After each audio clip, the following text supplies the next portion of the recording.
Hi, and welcome again to Waterline Writers. And I'd like to introduce our first reader tonight, Lynn Handy. In 2013, Lynn Handy published a novel, In the Time of Peacocks.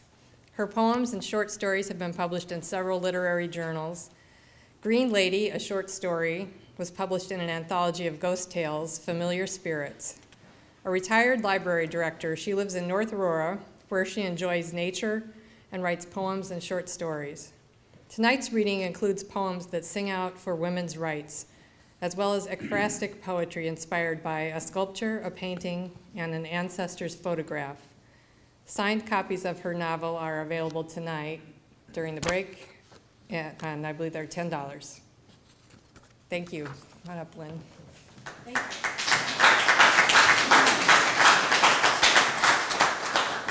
Hi, everybody. I have 5 poems tonight, and I'm starting out with the group of ekphrastic poems. The first one is a statue of a seated boxer, and I need to tell you before I read it that RUSS, in case you don't know, is the name of an ancient town in Sicily. Statue of a seated boxer, the term boxer, or boxer of the coronal. The eyes are gone. Who knows if lost to thief or time? When wrested from the Roman hill, the bronze was grimed, no myrtle wreathed its massive head. The thewy form was not upright in youthful prime, but resting on a rock, older, spent, and wanting sleep. Though the boxer's eyes are peerless, it's not as if the sparrows pecked them out. No, through some misadventure the marble orbs are gone, but still the face bespeaks ordeals. The nose, a mountain range, worn flat, ears, molded lava pits, and scars, riverine, chiseled. Cheekbones, like inlaid copper planes, hair coiled and slicked with sweat beneath the Grecian sun, beard smeared with blood, torso muscled like a bull, legs like pylons, tendons tensed for yet another round, manhood infibulated, feet broad, toes thick for balance, for gripping ground. Perhaps he was ready to throw his leathers in the ring. Was this Virgil's old Entellus, who revived to pound young Dares until the fight was stopped? After smiting dead his prize, a golden bull, he cried, "RUSS, here I lay down my gauntlets and my art."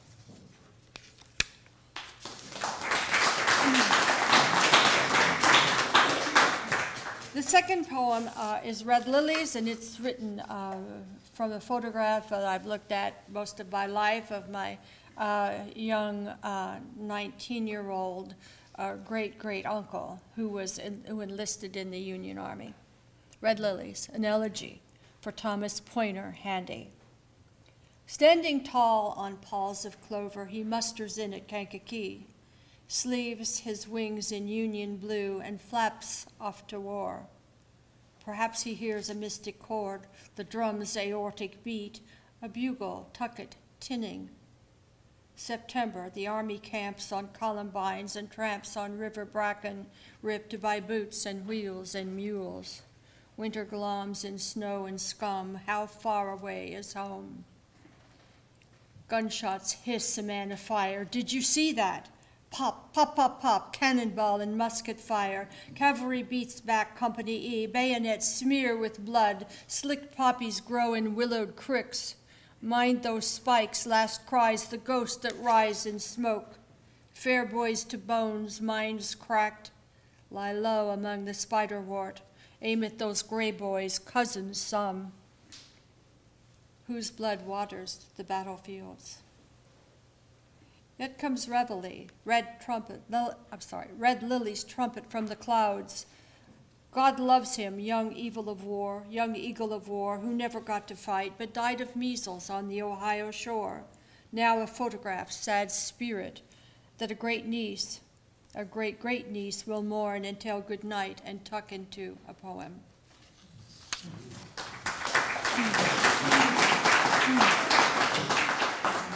Now this one is lighter. It's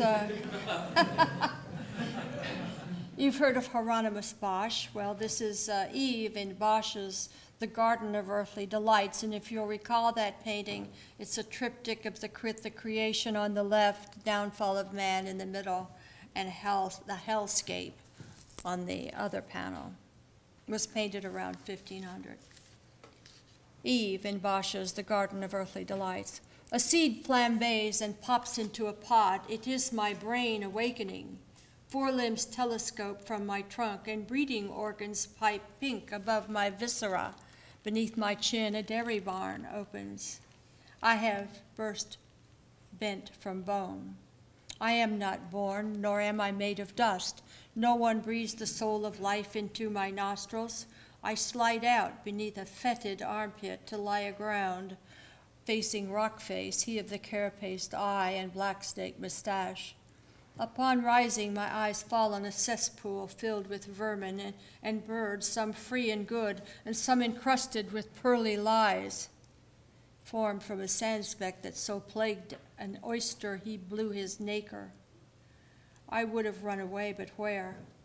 A sleeping form bestirs, yawns, sits up, and upon seeing a gash in its side, bleats long and loud. Then from a pink monstrance where the Eucharist is kept, steps a godlike figure with butter curls and robed in robin's tongue pink. The form screams, rattled, the scalloped hills, the arid lake, the blue sky, and the god wiggles his fingers to heal them. Then the form stretches out in a puppy dog way to graze God's foot. God grips my wrist and tells him this place, including me, is his dominion. I'm miffed. A murky pool beckons, a way to grow aslant with knowledge seeded, to be a fish with wings, a bird with 3 heads, a missile piercing the sky with its beak. I howl at the moon like a crockaboon.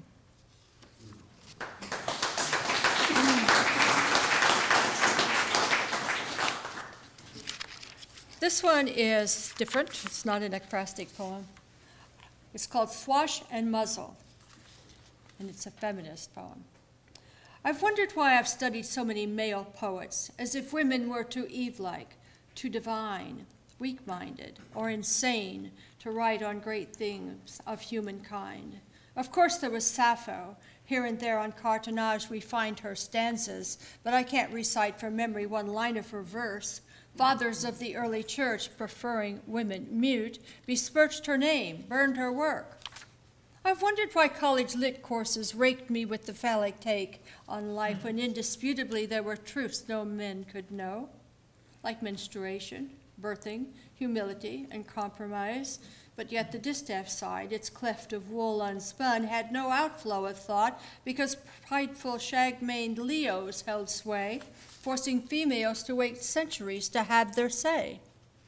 In century 15, Christine de Pizan, writer of books and poems, was vexed for her sex, widows especially, and assailed Roman de la Rose, a popular lay that portrayed women as lustful and cheap.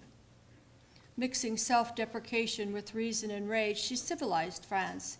This laudable mother of sensible mien approached men aslant, not head-on, like modern mothers who are less tolerant.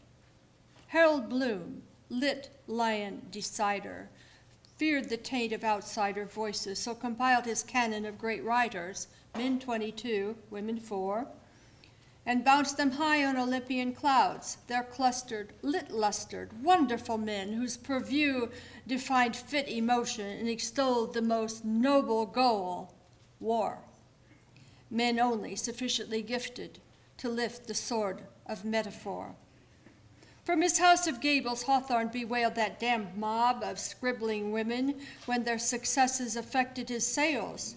Wordsworth reputedly revived the English sonnet. Not so. It was Charlotte Smith. Those romantic rhymers scorned females. With upturned noses, they termed lady verse the middle order of poesy. Women's minds, a Sargasso Sea, from Pound, rabid fan of Mussolini. I sigh, wondering if in men's measure the feminine sphere contains a brain, or is sphere a metaphor for moon, ovum, or breast?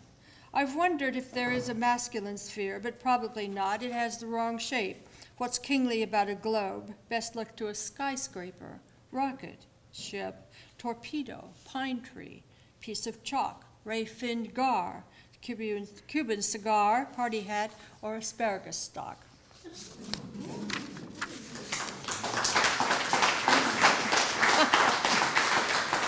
And my last one, which is softer.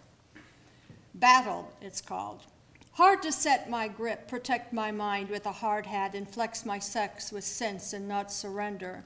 Still he slides into the pool of me, and for a moment, while I'm on a cattail ride, I see which way that's leading, and set off to join the mob of angry mamas and claim the right-of-way, passing off on peas, the shell-outs and sell-outs, and de Pizan's ghost, her allegory of empty hopes for widows, 'cause I want to warn my captive sex.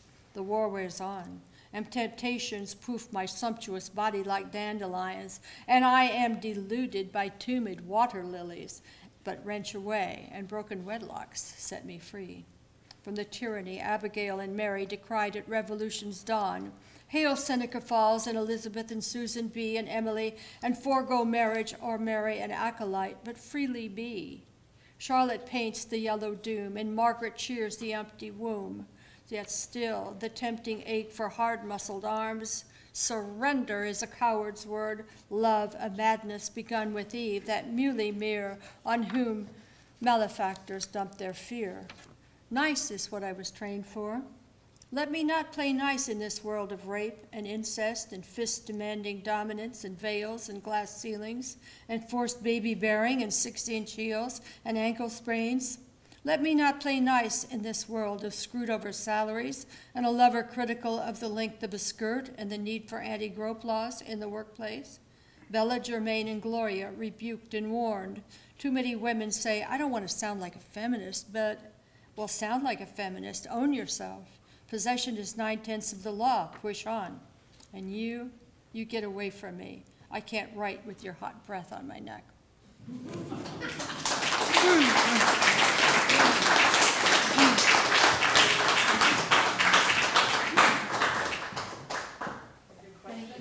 Oh, sorry.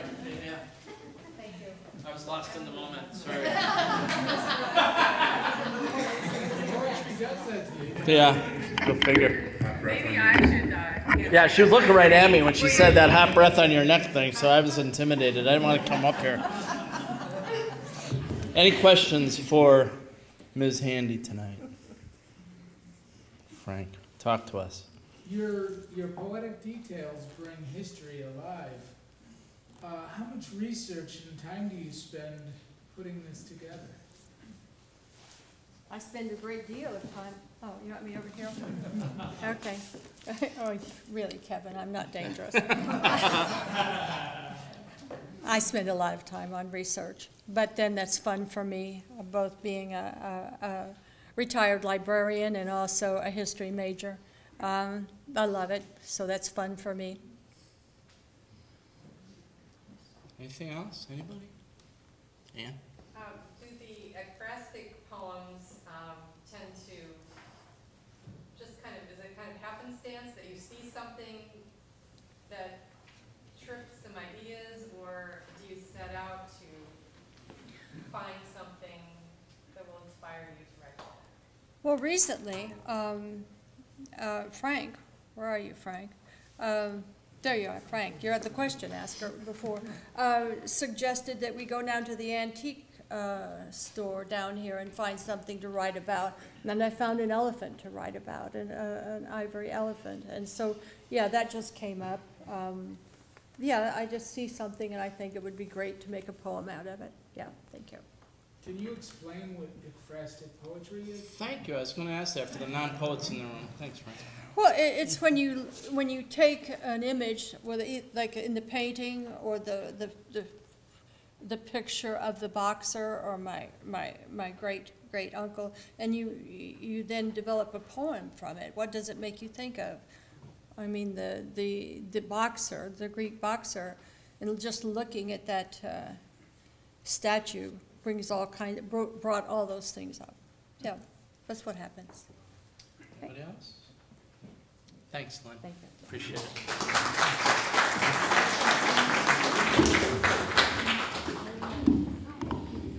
Help them use it. Yeah. Thank you again, Lynn. And again, her novel, In the Time of Peacocks, is available at the table over there. Our next reader will be D.C. Broad, D.C. Deb Broad. Deb is the award-winning author of 8 novels and a number of short stories. Her novels include a private detective series featuring Quint McCauley, Heartstone, a contemporary Arthurian suspense novel, and Getting Sassy, Getting Lucky, and Getting Taken, which are capers in the Getting Even series. She has a fondness for corvids, famous grouse, and Middle Earth, not necessarily in that order.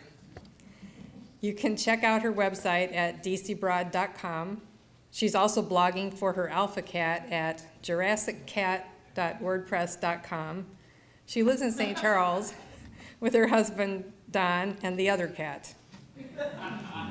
Tonight she reads an excerpt from My Heroes Have Always Been Shortstops, a story in her newly released Chicago Cubs triple play, available now on Kindle. Is it also available here tonight, or is it? It's just on Kindle. That one's just on Kindle, but she does have Getting Sassy and Getting Lucky and Heartstone here tonight. I recommend all of them. Deb Broad, D.C. Broad. Thank you. This story I wrote for an anthology called Chicago Blues, and the rules were that it had to be set in Chicago, and it had to have something to do with blue, be it the cops, the lake, whatever, so I chose the Cubs. They sort of feed my muse for whatever reason. So it's called My Heroes Have Always Been Shortstops. Tonight, the Cubs are playing in the 7th game of the World Series. It is fiction, by the way. Tonight, the Cubs are playing in the 7th game of the World Series, in Wrigley Field, no less, against the Twins. And instead of sitting in one of the choice seats behind home plate where I belong, I am watching the game in my condo, my television casting an eerie blue-white glow in the dark. I'm alone except for Ernie, my gray tabby. Last week, I took him to a woman who paints cats, literally. So now he's got a Cubs logo painted on his right side, and I think it becomes him. I've made myself some popcorn and have opened a $50 bottle of Pinot Noir. I'd been saving it for after the game, hoping to share it with someone, but now that's not going to happen. It's the bottom of the 7th, and we're behind 6-5. That's not insurmountable, but we're the ones with the catching up to do. I just hope I don't have to leave before I know how this comes out. I've muted the sound and have my radio tuned low to WGN so I can hear our local guys announce the game. During their chatter, they occasionally wonder what happened to Keith, but for the most part, they keep their comments on the play-by-play. And that's good, because this game is the only thing in the world that matters right now. Every atom in my body is tuned to it.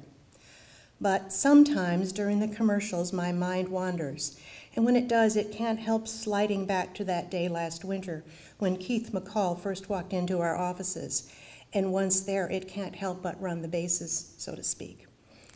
I work for a sports agent, so I meet a lot of ball players. My boss, Dave Meyer, is a Chicago boy, and so he set up his business here rather than New York or LA, and for that I am grateful. I will never leave Chicago, at least not of my own accord. I've worked for Dave for 5 years, came to him right out of college. He and my dad were friends, so I had some pull, but I do my job. I manage the office and am learning the fine art of negotiation. Keeping it professional has never been a problem for me. I've got big plans, and they don't include settling down with some athlete to raise his progeny. My goal is to be a sports agent by the time I hit 30. I will learn all I can from Dave, establish some contacts, and then go out on my own. I believe there is a place for women in this field. I didn't need anything interfering with my goal. I didn't need complications. Also, I guess I've always looked on baseball players as highly prized racehorses, beautiful to behold, but too high maintenance to be ridden every day. But then Dave took on Keith McCall, a promising shortstop, and I found how easy it is to alter my perceptions when appropriately motivated. I'm sure that part of it was the simple fact that he was a shortstop. I do love shortstops. It's not just the look of them, although I've always found tall, lanky types appealing. It's not simply the fact that for all the infield traffic they manage and the range required to do it, they're arguably the best athletes on the team. No, what really impresses me about a good shortstop is how he bounces back from an error, sometimes a real boneheaded play, and 30 seconds later he's out there fielding a pop-up. I'm not sure how they compartmentalize, where in their heads they put all those errors, but the really good ones excel at it. My first shortstop was my father. I worshipped him. He died when I was 12, and so I suppose that just added to this iconic image I had of him. Occasionally, my mother will suggest that knowing him as an adult would have given me some much-needed objectivity, but I never pursue that notion. Heroes are hard enough to come by. Anyway, there was Keith that day, dressed in a tweed sports jacket over jeans. I am convinced that men like Keith are the reason that jeans exist. He turned on a lopsided smile as he reached across my desk to shake my hand. And there was that grip, cool, firm, and all-encompassing. Well over 6 feet tall, he didn't slouch at all the way some tall, slender types do. I'd seen him play before, mainly as the Yankees' backup shortstop, and he was even more impressive up close. Dave saw something better than a backup in Keith and convinced him to sign with us. Dave placed one beefy hand on my shoulder and gave it a little squeeze and said, "Keith, you ever can't get hold of me? You talk to Abby here. Her word's as good as mine, and she's probably smarter." "He's right about that," I said to Keith with a grin. Actually, Dave wasn't exaggerating so much. Abby's the cleanup hitter, he likes to tell people, and baseball players can require a lot of mopping up, so I had plenty of practice. Add that to the fact that she's gorgeous and you've got a lethal combination. He gave me a final pat and led Keith back to his office, but not before Keith's gaze stayed on me until long past necessary. Less than a week later, David signed Keith to a very sweet deal with the Cubs. I'd seen him a number of times as I handled some of the details, and that smile just kept getting warmer. I couldn't have been happier that he was donning a Cub uniform. I guess I'd lost my objectivity, but I didn't realize that until too late. To celebrate, Dave took us to dinner with a couple of his friends. Keith fended off questions and good-natured joking with a deftness I didn't usually see off the diamond. When asked about his Missouri upbringing, Keith said he'd been a Cards fan his whole life, but the difference was only, quote, a matter of a few miles and a mindset. As per usual, I was the only woman at the gathering. Keith sat between Dave and me and managed to scooch my way during the course of the meal. Afterwards, we all adjourned to the bar. "What are you drinking?" he asked as he slid onto the bar stool next to mine. "Gin martini," I said, as if he hadn't already seen me down a couple of them. But I didn't mention the brand just to see how closely he was paying attention. He called it right, Bombay, and after I took my first sip, I said, "You're an observant man, aren't you?" "Sure am." He swallowed a gulp of beer and glanced over his shoulder at Dave and his friends, who were placing bets on which Bulls player would get the next three-pointer. He glanced up toward the screen, lingered there for a few seconds, and then I had his attention again. "I noticed you don't wear a wedding band," he said. "If you're wondering if I'm married, I'm not." Then I shrugged. "You could have asked." He shook his head. "Not as much fun." "So what else can you tell about me?" Looking down at me with narrowed eyes, he rubbed his chin. Tonight he wore a navy sweater over an untucked white shirt. He'd propped his feet on the stool's upper rung, and with his long legs all folded up, he reminded me of a giant praying mantis. I crossed one leg over the other, and I swung around to face him. He said, "You're a huge, and I mean a huge, Cubs fan." I snorted a chuckle. What gave it away? The photos behind my desk? My coffee mug? Business card holder? "Well, there's that, but that's run-of-the-mill Cubs paraphernalia." He paused, and his voice got a little husky. "It's not even that little pendant you wear most days." I had to stop myself from reaching for my throat. "So what is it?" He glanced down toward the floor, then back up to meet my eyes. "It's that toe ring." This stunned me on a couple of levels. First, I was both flattered and a little disturbed to realize that he had noticed my toes. They are at the end of my feet, which are at the end of my legs, and therefore quite a distance from his eyes. And that is what really stunned me. The ring is gold, the logo is gold. It is a subtle ring. This man had amazing vision. "I'll bet you can hit a curveball," I said. He gave me that slow smile as he nodded. I've been known to hit a few. Later that night, after commenting on my Cubs' bed linens, Keith leaned back into the blue pillow with a satisfied sigh. I decided it was my turn to pose the "are you married" question. "No," he said, folding his hands behind his head so one of his splayed elbows was inches from my nose. "Anyone special?" I was a little angry with myself for asking that. He turned his head toward me. "Not here," and then he added, "not until now." I crooked my arm and propped up my head with my fist so I could see over his elbow.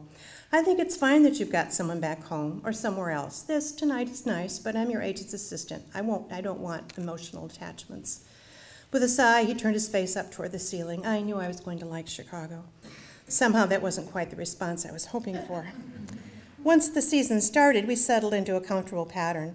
I helped him find an apartment, although most of the time we spent together was at my condo, which overlooked Lake Michigan on one side and Wrigley Field on the other. We'd have dinner, sex, and then watch whatever game was on television. Some mornings we'd wake to the glare of the sun on the lake. Keith made breakfast, which usually included his secret ingredient salsa on an omelet or scrambled eggs. It was the closest thing to an actual relationship I had experienced, and I guess I liked what was forming between us. Dave warned me that Keith was a client, but I assured my boss that I wasn't in it for anything long term. And even if I had been, it would have not have been with a guy like Keith. At least that's what I told myself. We had nothing in common other than a mutual attraction in baseball. He liked country music, hunting, and voted Republican in every election since he turned 18. I was a vegetarian with eclectic music taste. No one in my family had ever admitted to voting Republican. But Keith and I had great sex, and we both loved sports, all kinds. I thought I was addicted, but Keith's enthusiasm could put me to shame. Not only did he put everything into his ball game, he also put everything into all games: basketball, golf, soccer, you name it. If an event could be scored, Keith was yelling or cheering at the TV. It wasn't long before I noticed that he wasn't consistent on what team he cheered or harangued. He could be yelling at a Bulls forward for missing a layup one night, and the next he'd be giving the Bulls' opponent a standing ovation. Finally, I had to ask, "You're a gambler, aren't you?" I'd been watching the game from the bed, wearing a short robe with the Sun-Times laid out in front of me. Keith had just cast aspersions on some Piston player's parentage, and it was a moment before my question sank in. When it did, he turned toward me, and I knew I was right. Before he answered, I said, "That's really, really stupid, you know." He ran a hand through his hair. "Not like it's against the rules." With an angry shake of his head, he added, "I'm not betting on baseball. You better not be." He got up from his chair and came over to the bed. "What you got against a little gambling?" I flipped a page in the newspaper and pretended to be scanning an article. "It's just a stupid thing to be doing with your money." "Not if you win." I looked up at him. "Do you?" "Sometimes." I turned another page so hard it tore. "Whoa," he said, taking my hand. "What's the big deal?" "You're a high-profile athlete. You're good-looking, articulate. You know there's already product endorsements possibilities out there. After you win the series, they'll be offering you top dollar. And if any of these sponsors get wind of a gambling habit, you can kiss those dollars goodbye." He kissed my neck. "But they're not going to find out. I'm discreet." I twisted so my neck was out of his reach. "Yeah, well, you'd better hope you are." If you want to find out what happened to Abby and Keith, you'll have to download it. Got 2 other stories in it.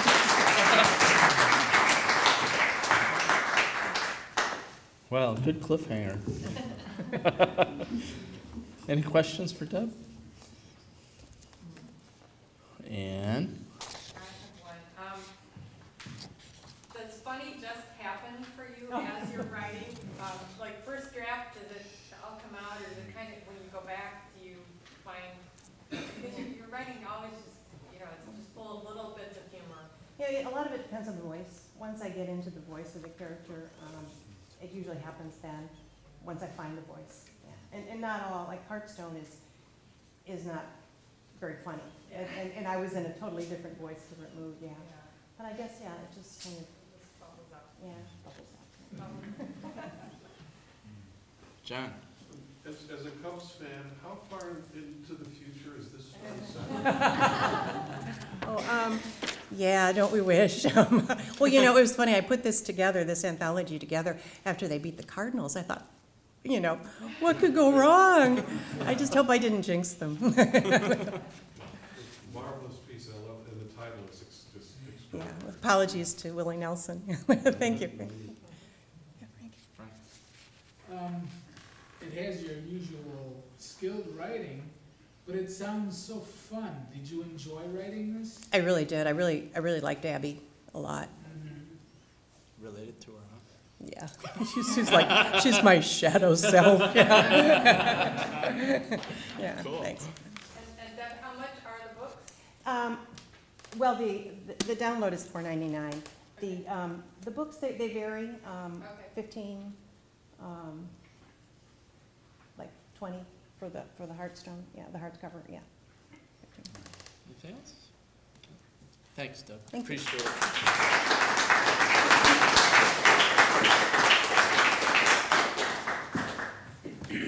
Yes, I forgot to ask ahead of time, just to let people know, how much the books would be. I've read all of them, and the books in the Getting Even series are lots of fun, and they're smart. And Heartstone is not fun. It's pretty scary and intense, and it's really good writing. So I recommend all of them. We're going to have one more writer before the break, and tonight we're going to hear from Russ DEVEREAUX. Russ DEVEREAUX has found that writing creates a much-needed equilibrium between the confusions arising from his innate insight into people's hearts and his general discomfort with his surroundings. He performs his unique, motivational, spoken word and slam poetry with humor and passion, ushering his audience through a mosaic of life's forgotten moments and ignored beauty.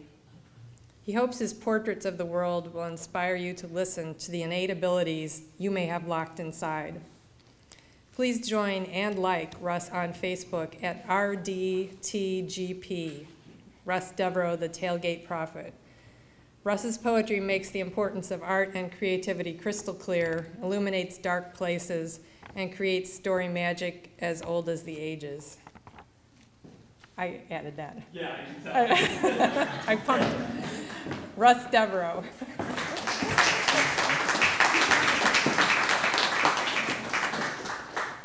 I absolutely hate biographies and bios. It's not me. I'm going to do 3 poems. Hopefully you enjoy them. This first one, though, I really hope, or I like to define the word Christ in its most broad perspective. And if you were to look it up, it literally means the anointed one. And I really like that idea, because then maybe we don't have to kill each other over what we believe. So this is called St. Louis Savior. It's not about the Cardinals. The night I met Christ, we were in St. Louis, Missouri, outside of a train station hotel amongst the shadows of heat lamps and an autumn arch. He walked into the midnight cold and stood too close next to me. We immediately shared a glance which acknowledged our mutual need to be seen, especially through the smoke screens we resurrect each time I light a cigarette or he performs a miracle. He seemed to be a golden man, probably not because of his God-given divinity, but rather his ethnicity, originating from somewhere in the Middle East.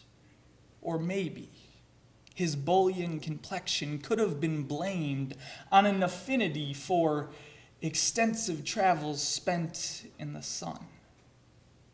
I have never been a man close to the cloth. I was only washed out of tradition and not religious conviction, but I do believe that he seemed to be a man rather fond of walking.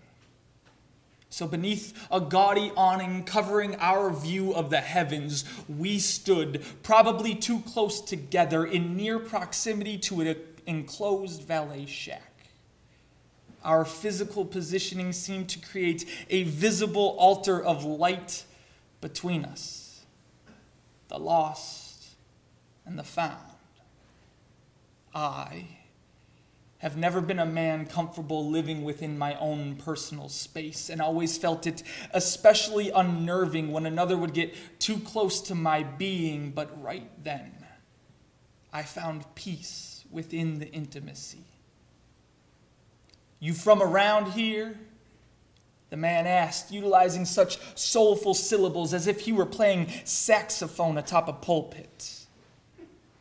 "Chicago," I said, with every intentions of speaking more, but for some reason unable to locate my voice.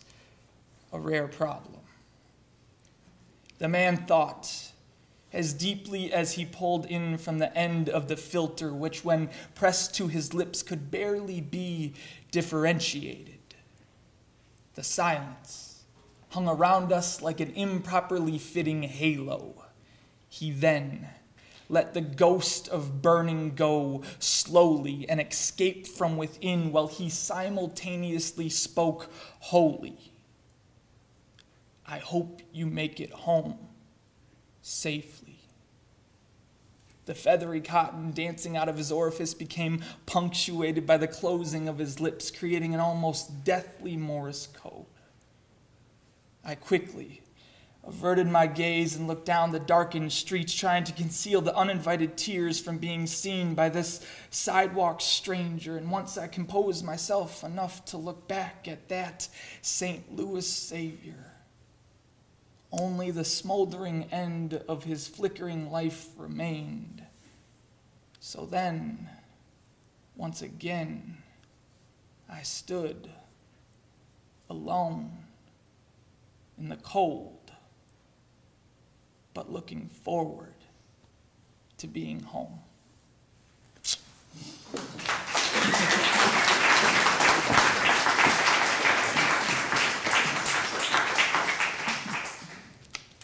You're all very sweet. Thank you so much. And thanks, Ann and Waterline and all this. This is incredible. This is kind of my church, so I absolutely love these things. I don't believe Houdini was that great of an escape artist. I just think he was really good at saying goodbye. I am in a very interesting point in my life and having to say goodbye to some very important things. And this piece I wrote when I was very well invested in my favorite place ever, my house.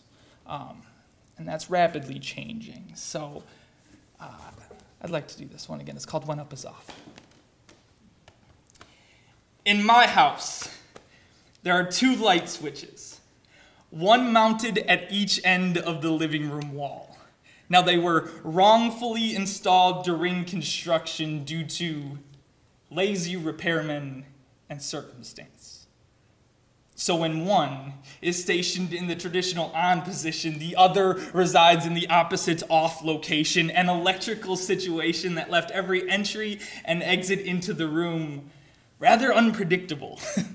Each time the threshold was crossed, a sense of pondering set in, momentarily wondering if the attempted flick of the light switch would be met by fluorescent lights flooding through the room, or if the outwardly extended finger would be left lonely, longing for a downward light switch like an adult infant silently desiring the comfort of a childhood blanket, long derided now to a distant memory. Now, half of the attempts found favorable outcomes, a high-pitched click, followed closely behind by the soft hum of neon's chemical interactions, but the other times, the failed flicks caused internal annoyance, abrasive frustration, and of course, audible exhalation. You see, living when up is off takes a toll on the mind the same way booths prevent wandering highway travelers desiring nothing more than unbridled freedom. In my house, expecting was never an accepted norm. Christmas, birthdays, tomorrow morning's bad breath, each a welcomed gift because we were raised warmly, firmly grounded, always knowing that our wants might not always meet the reality of a blue-collar account summary, that entitlement never came before endless amounts of hard work, demanding never preluded random receiving, and when light was needed, preparing for the switch to be in either location was just as important as the actual action of flicking, because what is not always. Having is not nearly the same as cherishing. And hard days, they may continue throughout all of eternity, but no matter the amount of strife, love is a family, warmly embracing and enjoying living when up is off.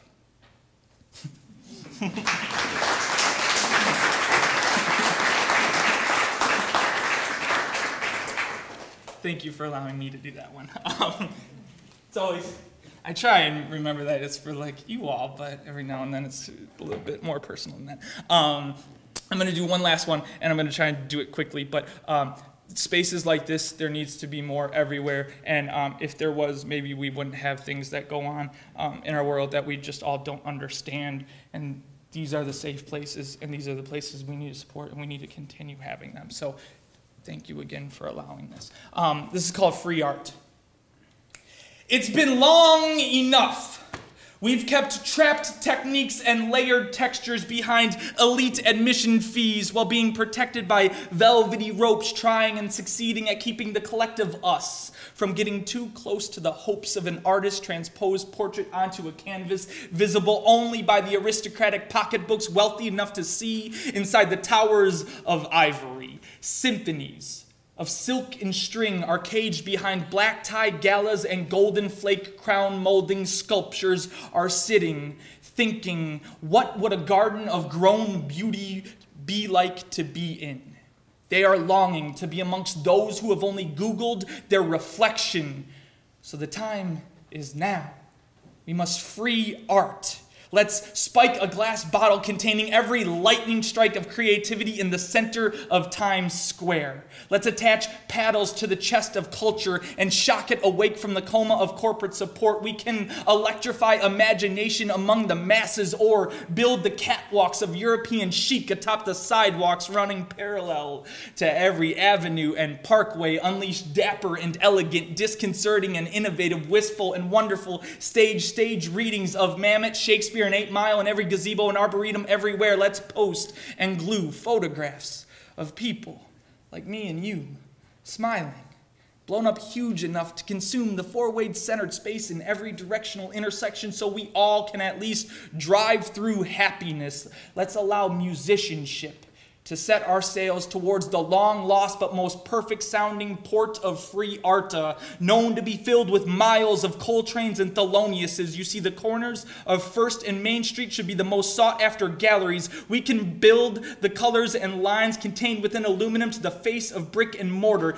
Yes, we can transform the surface permanently into a stop and ponder. Let's plaster stencils of love and loss across the windows and back rooms of suburban strip malls and TSA checkpoints. Let's spray paint the canals and dams, graffiti over the billboard posters and advertisements, wander in search of a Banksy, hail to a King Robbo, turn a bua into your profile pic, stop and contemplate a 4-year-old's chalk walk sketching, or at least dance. I mean, there's got to be time to dance. So let's dance in the nosebleed seats at the UC during the greatest 17 seconds, or in the waiting room of the most unnerving oncology office, or in line at the DMV, please. Let's pop and lock with each goal scored. Let B-girls and B-boys break with every benign diagnosis along with sorority chicks as they celebrate the last round of chemo, as they twerk for a cure, and make dang sure that you tangle with the random person behind you during your ID photo. The time is now to place dynamite beneath your ideas, ignite the fuse of motivation, and burn that through the late night hours till finally the sun rises upon an explosion of what we, as an embracing society, can create. There are traces of freed art roaming amongst the biggest cities, but the work is not complete. It is our job to continue the movement, to remove the chains that drape around the heart of artistry, to finally alter the mentality that art can't be a full-time job. I'm telling you, it can be. Artistry is the captured essence of creativity which nourishes our souls. We must prevent creations from being entrapped by white walls and oak frames. Just take a moment and envision a place where we all can feel and appreciate art freely, while simultaneously searching and exploring our hearts for the paintings not yet discovered, but which are residing deeply within us. I promise, once art is truly free and it roams wildly, covering all that is plain and mundane, maybe then we will look around in astonishment at all of the pure, unfettered beauty, and realize in that collective moment that we, as a community, have painted, drawn, created, and most importantly, released the humanity which has remained only to be seen. inside of our dreams. Thank you all so much for listening tonight.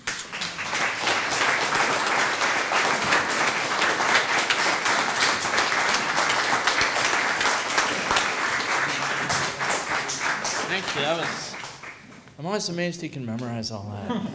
Honest to God, I was reading his bio and I tried to memorize the first line. I got nowhere. I'm impressed. Thank you. Any questions for Russ? That was brilliant. Yes, ma'am. How do you memorize? I What's the process? I talk to myself a lot. And I have a 45-minute drive out to Northern Illinois University every day. That's a really good time to just continue to talk to yourself. Do you use any, do you listen to it in? No, most of the time I'll write it down, I'll draft it just like a traditional writing process, and then have it typed up and just continue working on it, very similar to what actors would do with lines. John. On that last one though, do you alter the lines to fit the place that you're performing in? Not really, no. That's what's amazing. I wrote that really not knowing where it would belong, but I thought it would be a really cool place to have, and I've done that. That's the third time I've done that piece, and I've found 3 different places that match that description. So I've always kind of believed if you project it out there, maybe you'll find those, and it's really nice to find something exactly like that. I heard him do that on the corner of Route 64 and, what was it, 71st? Yeah, I think, Avenue, yeah. In front of the St. Charles City Hall, with traffic all around. This is different than that, and I appreciate this.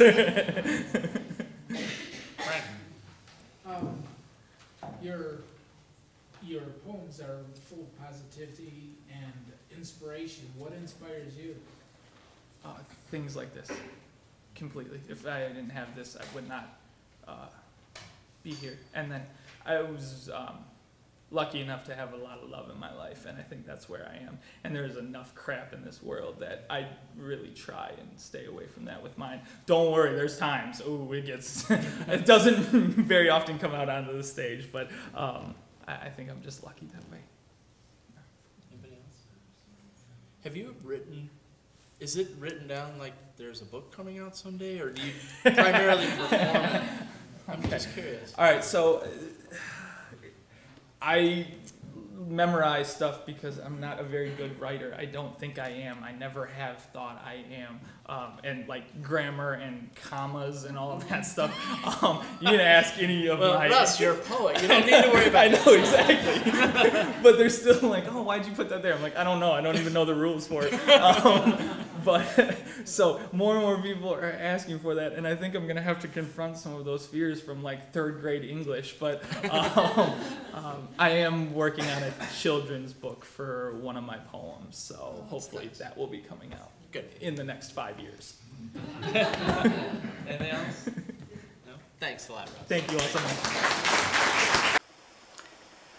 Good evening. My name is Jim Lewis. I will be reading 5 poems tonight. Each of them has some connection with water or climate change or the environment. All of them in some way or other prompted by, inspired by, or written specifically for Anne. Thank you for inviting me, Anne, and I hope all of you enjoy these poems. The first I will read is called Quiet Time and was the first of this series of poems. This is quiet time. In a private park we trespass with indifference, laughing at the ducks, more tame than nature intended, who greet us hissing, "Feed us, feed us," following to the pond edge, nervously, awkwardly pacing, waiting. It is windy here. Leaf boats sail from tree to pond and on across, no rudder and no destination. Willow and her sisters shake their green hair in the breeze, bending, swaying, dipping coyly but out of reach, inches above the calling water. My youngest is exploring while I test a well-worn bench, her purple on black sweater and pants a signal flag against the grass. I do not speak because there is no need. Rather, listen to the rhythm of the ripples and let my mind wander with the ducks, who now and again come back to see if magically I might have a scrap or two to toss them, puzzled still at my empty hands. I laugh, but not aloud. This is quiet time. The second poem is titled Waterline. Toad will think nothing of the constant hand that keeps the lilies clear, grooming the shading leaves and quiet water that all but guarantee progeny to infinity, in the absence of plastic, of paper, of tin. Heron will ignore him, think nothing of the clearness of the pool he fishes, bent only on the catch that glimmers near the shore. Simplicity, a long pole rake and canvas bag, brought daily to this pond, erasing the indifference of fast food trash and careless hands along the waterline. Poem number 3, Carbon Footprint.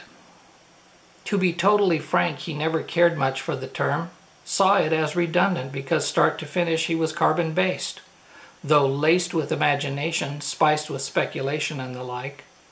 He wanted to fit with the eco-friendly mob, so he quietly went along, never objecting vocally, but each time he heard the term, he carefully probed the full context of its use, sliding his creativity into and under the sharp corners and soft shadows of the marks left just by walking through life.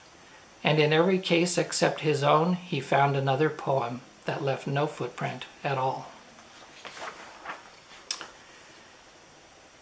A little bit of humor in this, even though it's a serious topic, and I had fun with it. It's called Creek Will Rise. He blamed it first on beavers. Damn creatures, he chuckled, thinking how he had cussed and got away with it.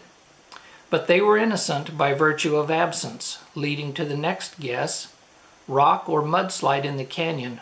That will be bad, he thought, and hard to fix. He rode the 7 miles, careful of every crossing, water running stirrup high, and backwards, he noted, found the canyon clear.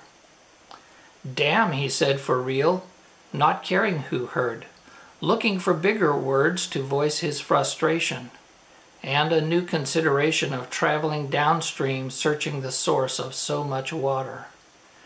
Days into a couple of weeks, he stood atop a dune, staring at a flooded town, beach gone underwater, sea reaching up the river, up the land, expanding. Hell, he yelled as he realized that no one had ever explained what happens when God ain't willin', and just how deep, how far the creek will rise. For my last piece, I would like to read you Contrails, which is one of my favorites from this series. Be scientific, be intellectual. Lecture me on Cirrus aviaticus, how hot exhaust and particulates condense and dance and disperse over seconds, minutes, days, weeks. Tickle my brain with explanations of contrail climate change. Be magical, be mysterious. Whisper to me how the ghosts of every airline disaster float behind those jets. Billowy white fingers reaching, stretching for miles, clawing their way aboard. Be ignorant, be earthbound. Explain to me how you never once look up to see those water lines raking fingernails across a chalkboard sky. Never bother with things so far away when each spring's preoccupation is that the creek will rise too high, flooding out the garden sprouts. Each summer is spent fretting that it will run too low and all the corn will wither. Be lyrical, be poetic. Write lines that catch my breath before I exhale into the winter air. My own vapor trail that marks, if only for an instant, my passage through your life. Thank you. Our final performer, or writer tonight, I don't know, performer, that's, final reader tonight is Roger BREISCH, who has lived an eclectic life. He holds an MS in mathematics from NIU and an MS in management from the Sloan School at MIT. His career includes teaching high school mathematics, managing an international chemical business, operating a management consulting company, and most recently running the Batavia Chamber of Commerce for 10 years. He chaired the Batavia 4th of July fireworks for 17 years, works with teens in an anti-alcohol, anti-drug program, and has spent more than 25 hours answering calls on the suicide hotline. Today, Roger loves challenging audiences to see how their thinking keeps them from finding true happiness and success. He and Judy, his wife of 33 years, have 2 grown children and live in Batavia, Illinois. Find a treasury of Roger's essays and columns at rebreisch.com. That's REBREISCH.com. And don't miss the video of his recent TEDx talk, which was a profound experience for all. Tonight, Roger reads 2 of his essays, Eroding the Riverbanks of Life and Never Far from Tears.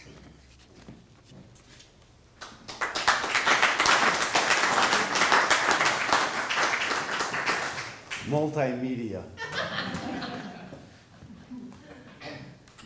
So one just small correction, it's 2,500 hours on the suicide hotline, 25 hours. It's okay, it's all right, it's okay. You know, I say I don't write fiction, but then I listen to my biography and I say, you know, maybe I do write fiction pretty well. So this first piece is called Eroding the Riverbanks of Life. The flow of a river is constrained by its banks. Over time, however, rushing water erodes the banks and redirects the course of the river. Riverbanks are necessary to give form, and yet the river retains the power to alter its future. If you would be willing to play along here, what appears to be a game just might prompt some surprising questions about the riverbanks that constrain our own lives. So I have there's 3 points here, 1, 2, and 3, and a 4th point. And what I'm going to do is I'm just going to follow 2 rules to pick future points. The 2 rules are pick one of these numbers at random, and then from where you're at, move halfway there. So we start here, and suppose I pick 1 to begin with, so I move halfway to 1. And then maybe I pick 2, so I move halfway to 2. And I pick 2 again, so I move halfway to 2. Pick 3, I move halfway to 3. Pretty simple, right? 2 rules. Pick a number at random, move halfway there. If you do that 100 times, you end up with something that looks fairly chaotic and random. Not surprising. But if you do that 30,000 times, and I won't wait,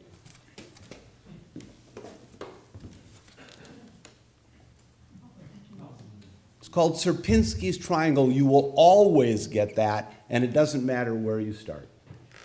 You will always get Sierpinski's triangle if you do this, follow 2 rules.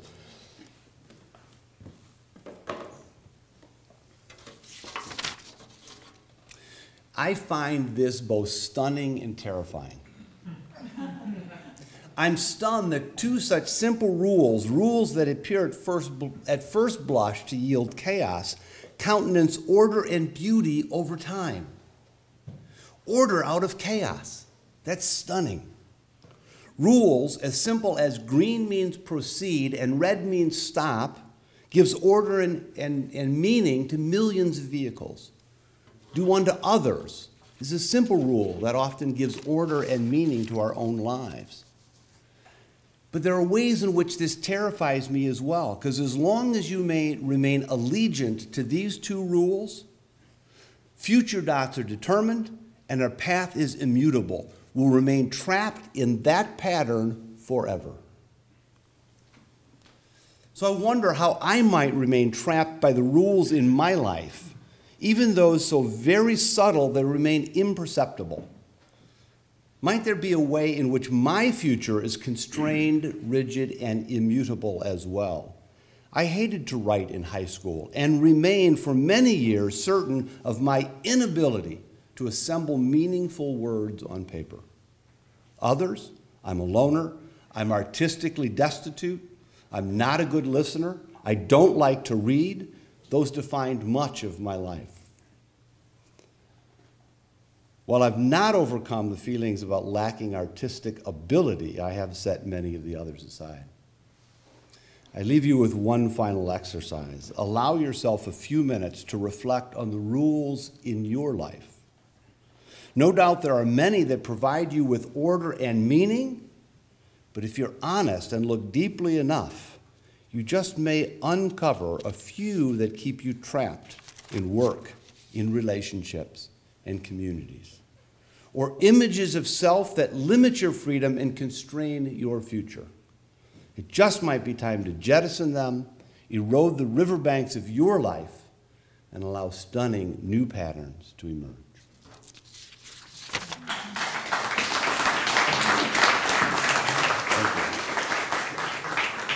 Multimedia is over.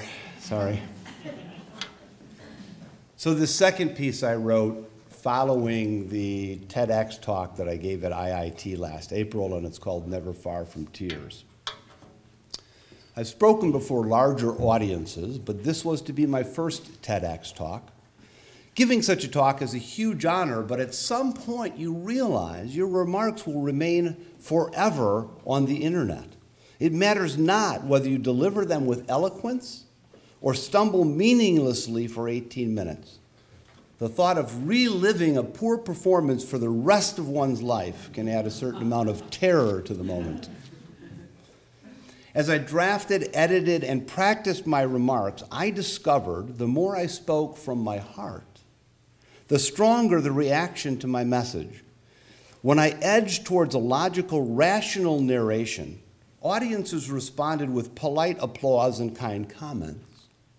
But when I spoke from my heart with words tinged by emotion, those to whom I spoke reacted with rapt attention and walked away with deeper understanding. John Keats once said that the heart is the only organ strong enough to educate the mind. A number of years ago, when improvisational pianist Michael Jones reminded me of Keats' wisdom, he added, "When we're thinking from our hearts, we are never far from tears." The journey I traversed before my walk onto that stage is worth a moment so I can honor the person who gave me permission to think from my heart in that moment, to navigate the territory between logic and emotion with deep authenticity in that very public, frightening place.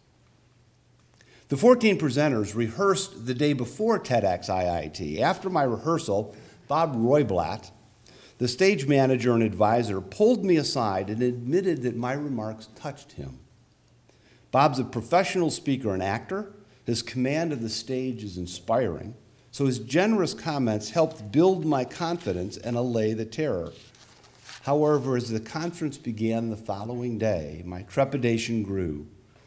Since many of the talks preceding mine had a decidedly technical bent, I feared the audience would be uninterested in my message. My remarks were written to educate their mind by touching on their hearts. At the first break, I told Bob I was losing my nerve when I expressed my fear that the audience was in a state of mind rather than a state of heart. He told me, "What you have to say is more important than all of that technical stuff." It was kind and generous, but not nearly as powerful as the words he imparted the moment before I walked on that stage. Literally, as I was about to walk, he grabbed my arm, he looked me in the eye, and he said, "You go out there and you make me cry." From the first moments on that stage, as I mentioned my work on the suicide hotline, I wrestled with tears. I wondered if I touched on my emotions too early, but as I walked off the stage, Bob reassured me once again. Did you see the audience's reaction? You grabbed their attention from those early moments and never let go. I frequently find myself betwixt and between logical thought and deep emotion, caught somewhere in the fissure between my cerebral cortex and my heart. We live in an era that would have us believe the logical and rational are the singular keys to success. We practically abhor emotion. When they arrive, unbidden, we're encouraged not to feel. One young man I spoke with last year was suffering from a number of reversals in his life. He was struggling mightily and told me tearfully how frightened he was of his future. When I asked if he could gain support and comfort from his father and his older brother, he said, "You don't understand. In my family, a man who admits to weakness or struggle is just ridiculed." The word courage and the word heart both derive from the Latin word cor. It takes courage to allow the heart to educate the mind. Perhaps someday we will collectively become more comfortable thinking from our hearts and honor those who are never far from tears. If I could, last year I did the same thing. I spoke right after. Last weekend was a snowball weekend with 130 teens. It is always 3 days of deep emotion. It is emotionally and physically draining, but it is also extremely life-affirming. So just a week ago today, as we neared the end of the event, I found myself talking to a young African-American teen. And I took the opportunity to say, "So what might you have learned about yourself in the last couple of days?" And he looked at me and he said, "I learned that I cry very easily." And I said to him, I hope you will honor that. I hope you will live into that, because this world needs men who will model that behavior. I said, after all of my years at Snowball, if there's something that the teens appreciate, respect, or perhaps even love about me, it is my willing to be vulnerable, authentic, in public, and often in tears. I looked at that young man, I pointed at his heart, and I said, "Your tears just might be your greatest gift." In that moment, his eyes welled up. He grabbed me in a bear hug, and for 3 or 4 minutes, he embraced me and cried uncontrollably. It's a moment that I still don't completely understand, but a huge blessing in my life, that an aging, elderly white man can be in the embrace of a young black man and have that moment together. Brene Brown, if you know her, the social scientist and author, a brilliant woman, said recently in a talk I heard her give, she said, "We think that we are intellectual beings who occasionally have an emotional experience, and in fact the opposite is true. We are emotional beings that occasionally have an intellectual experience." And I believe it's not until all of us come to that deep understanding and live that into the world, it is only then that we'll even be able to begin to heal the incredible pain and suffering that we see every day in every part of the world. With that, I thank you.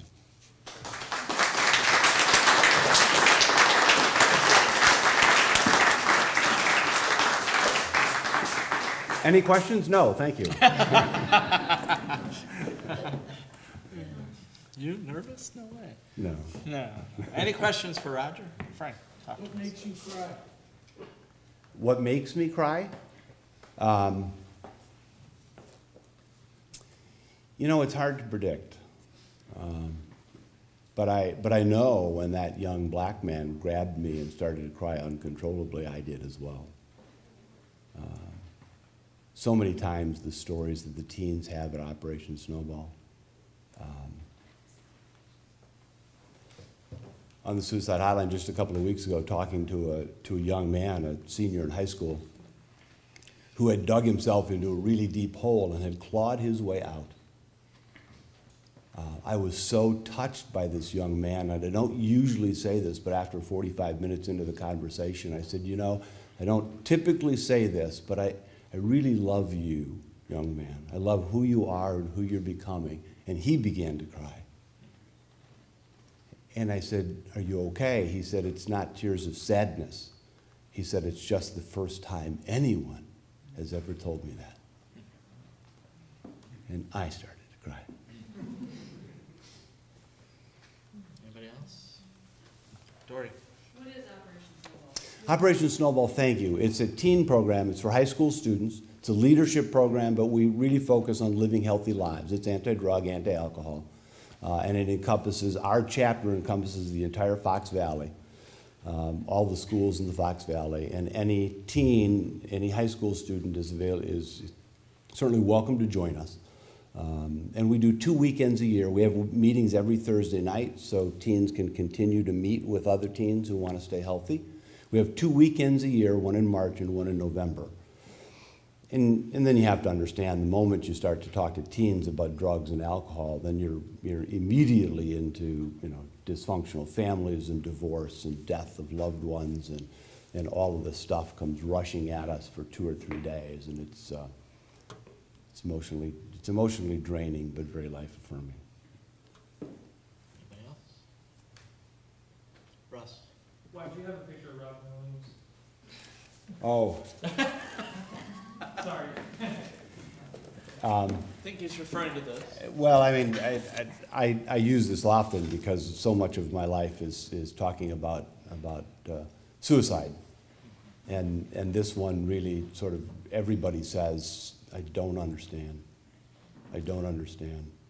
But to bring it back to what I said about the messages that we have about ourselves, is one story that I tell. I remember many, many years ago, and you know, I read a wonderful article that said, you know, Robin Williams didn't die by suicide. He died by depression. Suicide was just, you know, the end of that.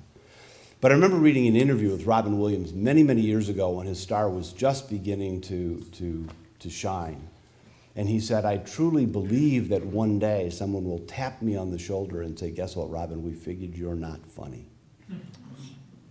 And I think that there was a piece of him who, that was, you know, one of the rules in his life that perhaps kept him stuck for many, many years, is that, you know, I really don't think I'm funny. Anybody else? Thank you. Thank you, Roger.